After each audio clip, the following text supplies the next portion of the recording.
G. Tara. Usually, I wake up at around 6:30, drink my water, have my coffee. And then at 7, I do a quick workout. Kasi na-feel ko na every time I work out, it jumpstarts my day. And then after that, get ready to go to work. So before heading to work, I usually pass by my favorite coffee shop in White Plains to get a cup of Americano. So that's really how I start my day. Pangalawang cup of coffee ko na yan.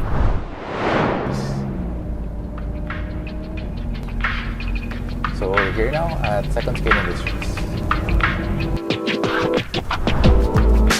So, nag-start ako with a laptop actually. Laptop ko na MacBook Pro, tapos gusto ko ibahin yung itsura niya. Inisipan ko gawin ko ng paraan, kumuha ko ng carbon fiber sticker, nilagay ko, tapos kada labasan, yun yung naging business ko. Tinawag kong Skin Me kasi skin siya na nilagay sa laptop. Then eventually, nakakita ko may application din sa kotse. So, nilagay ko siya sa Pajero ko. And then eventually, that ended up being Second Skin Industries.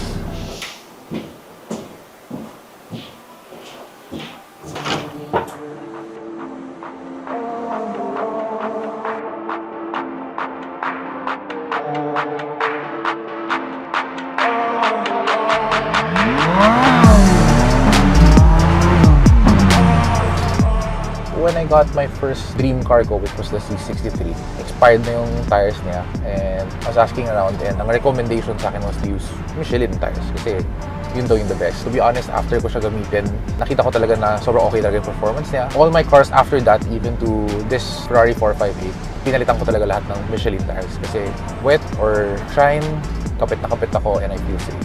Actually, in my line of work, syempre, ang dami ko nakikitang sports cars, mga supercars. Napansin ko lang na talagang pag naka-high performance vehicle, kadalasan nakikita ko Michelin talaga yung tires. I guess kasi it's really a trusted brand na tried and tested, proven na maganda talaga yung quality niya and performance niya. Probably that's why a lot of people have been recommending Michelin tires. And true enough, ako, Michelin tire user na ako ever since I was able to try it out.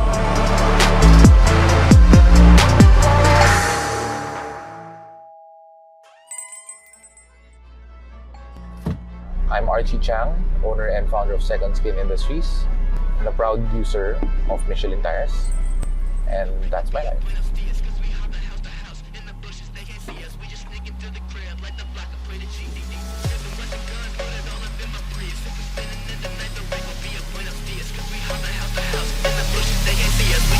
To the crib, like the block of pretty G's.